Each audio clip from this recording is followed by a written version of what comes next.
সব জায়গাতে হাউসফুল, আল্লাহর ঘরে সব ফাঁকা। ফাঁকা কি ফাঁকা নয়? ফাঁকা। সারা জীবন নামাজ পড়লো না, হুজুরকে বলেছে যে শবে বরাতের রাত্রি নাকি ফেরেশতারা বড় বড় খাতা নিয়ে আসে, যার যত রুজির দরকার, যার যত টাকা পয়সার দরকার সেদিন রাতে চেয়ে নিতে হবে। ও দেখছি মাগরিবের সময় নামাজ পড়তে ঢুকবে, ফজরের নামাজের আগে দেখছি ইট দিয়ে রেখেছে মসজিদে, ইট দিয়ে।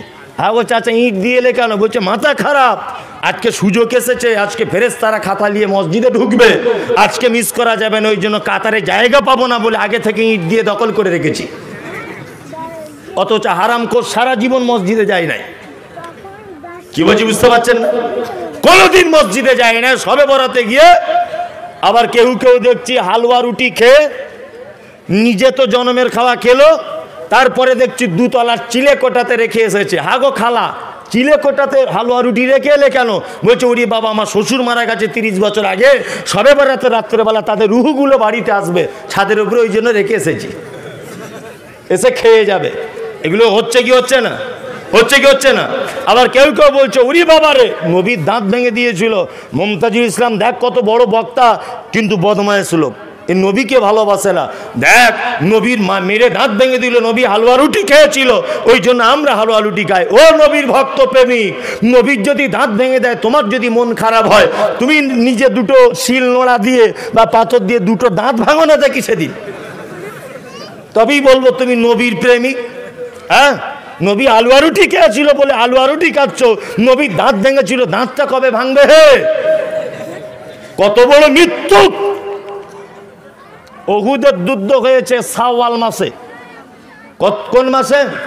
শাওয়াল মাসের 7 তারিখে উহুদের যুদ্ধ হয়েছে। কত হিজরিতে? 3 হিজরিতে উহুদের যুদ্ধ সংগঠিত হয়েছে। উহুদের যুদ্ধ হয়েছে কত হিজরিতে? 3 হিজরিতে। কোন মাসে হয়েছে? শাওয়াল মাসে হয়েছে। শবে বরাত কোন মাসে? শাবান মাসে। শাবানের পরে রমজান, তারপর শাওয়াল। মানে শবে বরাতে 2 মাস পরে নবীর দাঁত ভাঙছে, আর ও আগে থেকে বলছে নবীর দাঁত ভেঙেছে, হালুয়া খেতে হবে। মানে কত বড় তাহলে এ বদমায়েশ! চিন্তা ভাবনা করে দেখুন, আর যুক্তিটাও ভুল। নবীর এখনো দাঁত ভাঙিনি, ভালো করে বুঝবে। শাবান মাসে দাঁত ভাঙিনি, দাঁত ভেঙেছে কবে? শাওয়াল মাসের 7 তারিখে উহুদের প্রান্তরে, 3 হিজরিতে। তাহলে হালুয়া রুটি যে দলিল বলছে যে নবী হালুয়া রুটি খেয়েছিল, এটা তো একেবারে মিথ্যা কথা। ছি ছি ছি ছি ছি। আল্লাহ নবী শাবান মাসে বেশি বেশি রোজা রাখতেন, এটা হাদিসে আছে, অবশ্যই আছে। বেশি বেশি করে রোজা রাখতেন, অবশ্যই এটা হাদিসে আছে। কোন কোন হাদিসে এটাও পাওয়া যায় যে 1 মাস পুরো রোজা রাখতেন। আল্লাহু আকবার। তবে ঢং করে যদি মনে করেন শুধু 15 তারিখে রোজা করব, অবশ্যই ওটা বেদাত। আপনি যদি ইয়াউমে বীজ অর্থাৎ প্রত্যেক চন্দ্র তারিখে 13, 14, 15 রোজা যদি রেখে অভ্যস্ত থাকেন, এই মাসে আপনি শাবান মাসেও 13, 14, 15 করুন, এতে কোনো আপত্তি নেই। নির্দিষ্ট দিনকে কেন্দ্র করে ওই দিনে রোজা পালন করা নবী করেছিল বলে যদি আপনি করেন, আপনার এটা অবশ্যই বেদাত। মায়েদেরকে বলছি, শবে বরাতের দিন হালুয়া রুটি করে রোজা করে ঢং করে গোনা কিনতে যাবেন না। প্রত্যেক মাসের 3 তারিখ, 13 তারিখ, 14 তারিখ, 15 তারিখ রোজা করে যদি অভ্যাস থাকে, আপনি এ মাসে 3টে রোজা করতে পারেন, আপত্তি নেই। বেদাত কত ভয়ঙ্কর! এবার আপনাকে একটা কোরআনের হাদিস, কোরআনের আয়াত, হাদিসের অংশ বলছি। নবীজি বলছেন, কুল্লু বিদআতিন যালালা ওয়া কুল্লু দালালাতিন ফিন্নার। নিশ্চয় নতুন আবিষ্কৃত প্রত্যেক কাজ ভ্রষ্টতা, প্রত্যেক ভ্রষ্টকারীর স্থান ফি মধ্যে, নার মানে আগুন, আগুনের মধ্যে তাদের অবস্থান ঘটবে। তাহলে ভালো কাজ করার আগে অবশ্যই আমরা একবার চেক করে নেব যে ভালো কাজটা আল্লাহর নবীর থেকে প্রমাণ আছে কি নাই, তাই না? কি সর্বনাশ ব্যাপার! তো মারাত্মক সমাজে ভাইরাস। বলছে মুমতাজুল ইসলাম কত বড় বদমায়েশ, শুধু বলে দলিল চাই, দলিল চাই। ও যে মায়ের পেটে ছিল, ওর বাপকে তার কোনো প্রমাণ আছে? আমাকে বলছে, বলছে ওর মা কার কাছে রাতের বেলা ছিল, ওর মায়ের কোনো ঠিক আছে? মুমতাজুল ইসলাম বলতে পারবো ওর বাপকে? আশ্চর্য ব্যাপার, হুজুর এইরকম শব্দ ব্যবহার করছে আমার জন্যে। হুজুরের জন্য দোয়া করি, আল্লাহ হুজুরকে তুমি সঠিক দিনের জ্ঞান দান করো, বলুন আমিন। কি আশ্চর্য কথা, কি আশ্চর্য। বাজার থেকে 10 টাকা কেজি একটা বেগুন কিনতে গেলে 4 বার দেখে ভিতরে কানা আছে কিনা। 500 টাকার নোট দিলে 4 বার দেখে, ওরে বাবা গান্ধী বাবু আছে তো, দেখি কি দেখি না। তা 5 টাকা কেজি বেগুন কিনে যদি 4 বার দেখা লাগে, 5 টাকার নোট যদি 4 বার দেখা লাগে, বন্ধু আপনি যে আমল করে জান্নাত যেতে চাইছেন, একবার দেখা লাগবে না আমার নবী করেছিলেন কি না? দেখা লাগবে কি লাগবে না? লাগবে। অবশ্যই আমল করুন, তবে নবী যেটা করেছেন ওটা করুন, নবীর বাইরে করতে যাবেন না, হিতে বিপরীত হয়ে যাবে। এটা যদি হযরত ওমরের মতো যুগ হতো, এদেরকে সব ফাঁসির মঞ্চে ঝোলানো হতো। এই জিলাপি হুজুর যত আছে সমাজে, এদের সব ফাঁসি দিয়ে দেওয়া হতো। আল্লাহু আকবার। আপনাকে একটা গল্প বলছি, শিক্ষণীয় শুনুন। বাদশাহ শাহজাহানের নাম শুনেছেন? এটা মন দিয়ে শুনুন তো, লড়াচড়া করবেন না। বাদশাহ শাহজাহানের কাছে একটা লোক এসেছে, এসে বলছে না, এসেছে লোকটা কাঁধে আছে তার একটা বাঁক। বাঁক বুঝেন? ওই পানি টানি আগেকার দিনে বইতো, মাঠ থেকে ধান আনতো, কি বলে আপনাদের? বাহক বলে তো, বাহক। তা এক দেশের বলি তো আর এক দেশের গালি, তাই না? এক এক জায়গার এক এক রকম। আমি অনেক দিন আগে একবার বাংলাদেশে জলসা করতে গিয়েছিলাম, তখন প্রথম যাচ্ছি বাংলাদেশে। এবছর তো বাংলাদেশ সরকার আমাকে ঢুকতে দিল না, আপনারা দেখেছেন সোশ্যাল মিডিয়াতে। আমি বড় অপরাধ করে ফেলেছি হক কথা বলে, এই জন্য আমাকে ঢুকতে দেওয়া হলো না। এবছরে অনেক জায়গাতে আমার জলসা ক্যান্সেল করে দিয়েছে, অনেক জায়গাতে জলসাতে বড় বড় ইট মেরেছে। আল্লাহ বাঁচিয়েছে, বেঁচে আপনাদের এই পর্যন্ত আজকে পৌঁছাতে পেরেছি, তাছাড়া বাঁচার রাস্তা ছিল না। এত অত্যাচার এবছরে আমার উপরে হয়েছে। আর ফোন ধরলেই একবার মায়ের কাছে যাচ্ছে, একবার আমার বউয়ের কাছে, আর একবার আমার বোনের কাছে। এরকম কঠিন অবস্থাতে এসেছি। বলুন তো দেখি, এতক্ষণ পর্যন্ত যে কথা বলেছি আমি একটাও অযুক্তিকর কথা বলেছি বলে মনে হয়? হ্যাঁ। অথচ সোশ্যাল মিডিয়াতে কিছু হুজুর তারা আমার নামে এরকম ভাবে লটিয়ে দিচ্ছে। আশ্চর্য বিষয়। তা বাঁক নিয়ে এসেছে একটা লোক বাদশাহ শাহজাহানের কাছে। ভালো করে বুঝবেন গল্পটা। বাঁকের একদিকে আছে একটা খাঁচা, তার ভিতরে আছে একটা পাখি, আর একদিকে আছে একটা খাঁচা, সেই খাঁচাটা ফাঁকা। খাঁচা বুঝেন তো? বুঝেন? হ্যাঁ, মানে ডিস্টার্ব হতে পারে ভাষাগত, হয় না তো? হ্যাঁ, ঠিকই আছে। তা খাঁচা, তা বাদশাহ শাহজাহান ওই লোকটাকে বলছে, এই তোমার একটা খাঁচাতে পাখি, আর একটা খাঁচা ফাঁকা কেন? তখন লোকটা বলছে, জাহাপনা, এই যে খাঁচাটা ফাঁকা দেখছেন এটা খাঁচা নয়, এটা পাখি ধরা ফাঁদ। ফাঁদ। আর যেটা পাখি দেখছেন এটা অরিজিনাল খাঁচা। তা বলছে তুমি কি করো? বলছে আমি কি করি, এই পাখিতে যে খাঁচাতে আছে এই খাঁচাটা জঙ্গলের গভীরে আমি রেখে আসি, আর পাশে রেখে আসি ওই ফাঁদ খাঁচাটা, আর পাখিটা নিজে কুহু কুহু কুহু এরকম করে ডাকে, আর ওর স্বজাতির পাখিরা ওর সঙ্গে দেখা করতে এসে ওই ফাঁদের ভিতরে বন্দি হয়ে যায়, আর আমি ধরে বেশ মজা করে কুপ্তা করে খাই। বাদশাহ শাহজাহান বলছে তাই? বলছে হ্যাঁ। বলছে ওই পাখিটাকে এখানে আনো। পাখিটাকে নিয়ে এসেছে। বাদশাহ শাহজাহান বলছে তলোয়ারটা দাও তো। তলোয়ারটা দিয়ে পাখিটাকে টুকরো টুকরো করে কেটে দিয়েছে। পাখির মালিক তখন কাঁদতে কাঁদতে বলছে, বাদশাহ কি সর্বনাশ করে দিলেন আপনি, আমার রুজি রুটির ব্যবস্থাটাই নষ্ট করে দিলেন, পাখিটাকে মারলেন কেন?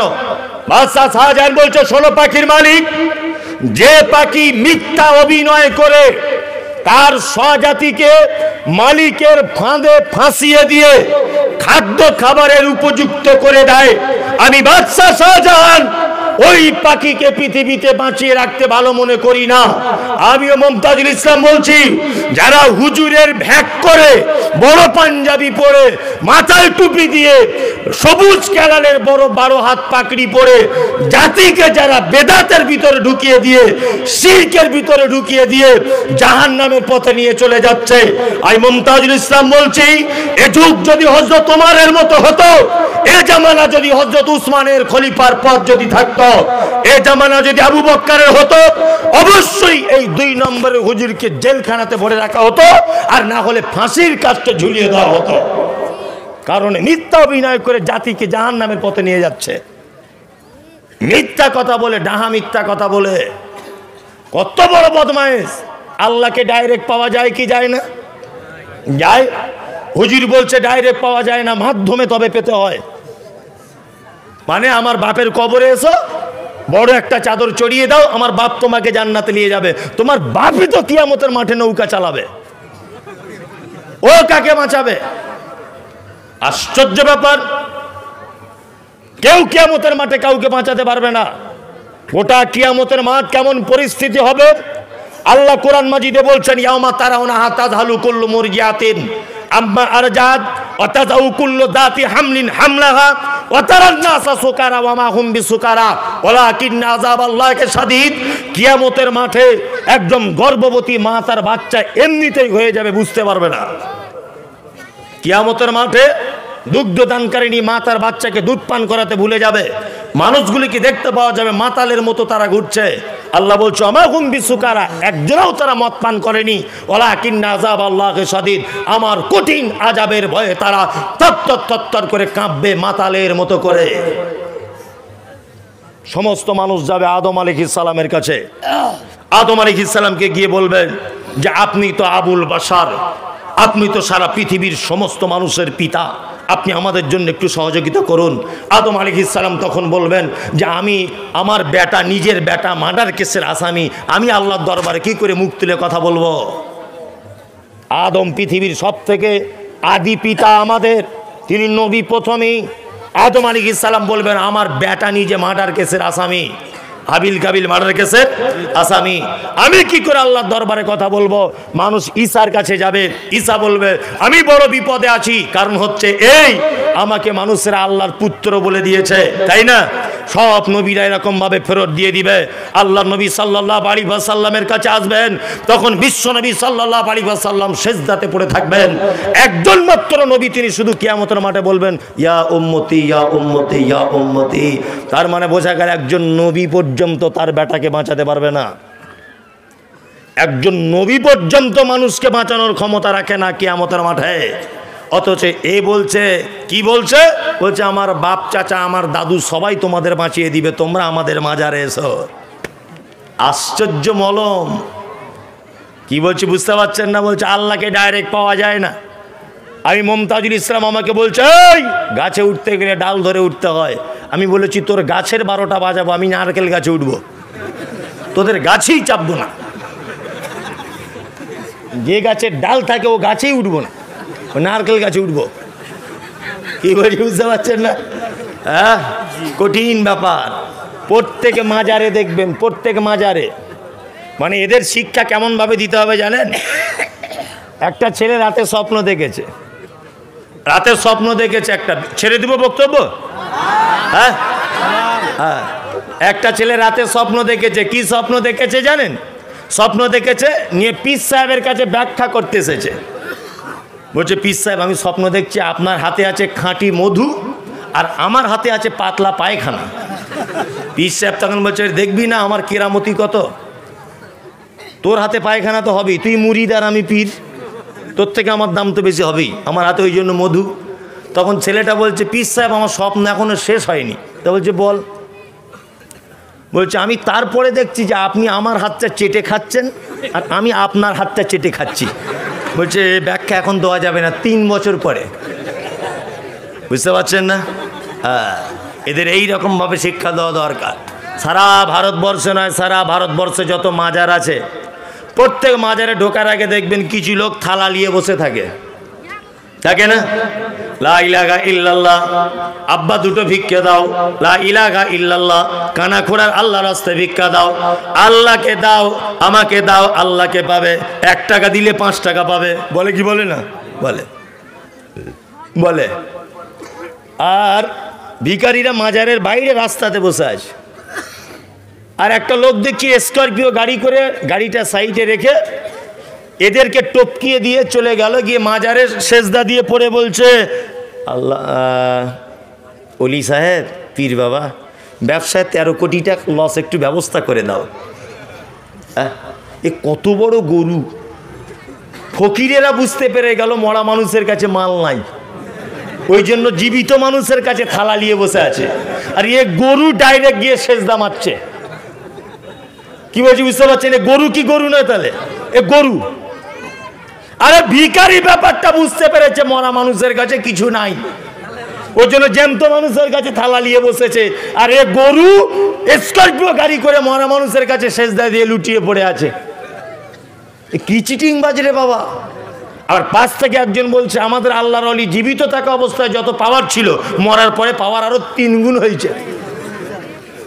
আস্তাগফিরুল্লাহ। ঘটছে কি ঘটছে না? সব শিরক। সব কি শিরক? শিরক মানে আল্লাহ যে ক্ষমতা আছে এই ক্ষমতা পৃথিবীর অন্য কারো আছে এটা মনে করা শিরক। আল্লাহ যে ক্ষমতা আছে এই ক্ষমতা পৃথিবীর অন্য কারো আছে এটা মনে করা শিরক। রুজির মালিক কে? আল্লাহ। নতুন দোকান করেছে, নতুন দোকান করার পরে হুজুরের কাছে গিয়ে বলছে একটা তাবিজ দেন তো। কি করবে? ওই দোকানে যাতে বেচাকেনা বেশি হয়। হুজুর মসজিদের ইমাম সাহেব, তা হুজুর তাবিজ লিখে দিয়েছে। তা লোকটা জিজ্ঞেস করছে কত দিনের মধ্যে ফলাফল পাবো? বলছে 1 সপ্তাহের মধ্যেই পেয়ে যাবে। 1 সপ্তাহে? বলছে হ্যাঁ। তো হুজুর তাবিজ দিয়ে ওর দোকানের বেচাকেনা বাড়াতে পারছে। তা আমি ওই হুজুরকে বলছি একটু মসজিদের সেক্রেটারিকে তাবিজ করে তোমার বেতনটা 20,000 করো না, দেখি তোমার তাবিজের পাওয়ার কত।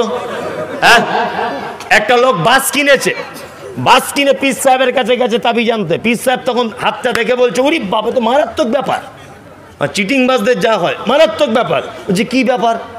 বলছে আমি যা দেখতে পাচ্ছি 10,000 টাকার একটা তাবিজ নিলে ভাই তোমার কঠিন উপকার। কি উপকার? বলছি হুজুর এত তাবিজের দাম 10,000। বলছে না, লকডাউনে দাম বেড়েছে তাবিজের। তো এ তখন ভাবছে 15 লাখ টাকার বাস কিনেছি আর 10,000 টাকা তাবিজ কিনতে পারবো না। তো বলছে পীর সাহেব তাবিজের কাজ কি? তা বলছে তাবিজ তোমার ড্রাইভার যেখানে চালাবে লাল সুতোতে বেঁধে পাছার তলায় দিয়ে রাখবে। বলছে কাজ কি হবে? বলছে বাসে রোডে সব বাস ফাঁকা যাবে, তোমার বাসে দেখবে বাদুড়ের মতো প্যাসেঞ্জার ঝুলছে। এ তখন দেখছে মারাত্মক ব্যাপার। তা আমি হুজুরকে বলতে চাচ্ছি 10,000 টাকার তাবিজ যদি সব বাস খালি করে এর বাসে যদি প্যাসেঞ্জার তুলে দেওয়ার তোমার ক্ষমতা থাকে, তুমি হারাম করে তাবিজ বেচে না খেয়ে ব্যাংকের ম্যানেজারকে তাবিজ করে সব টাকা তোমার বাড়িতে আনো না। চিটিংবাজির জায়গা পাও না। এই বিজ্ঞানের যুগে এগুলো বিশ্বাস করা যায়? যায় না। মালদাতে একটা জায়গা আছে, কি গো, একটা মাজার আছে আদিনা। আদিনা, আমি আদিনাতে গিয়েছিলাম, ফটো তুলে এনেছি। আর আমার সকল মিডিয়ারে সব যারা আছে মিডিয়ারা, আমার মোটামুটি 50টা মিডিয়া আছে পশ্চিমবাংলাতে।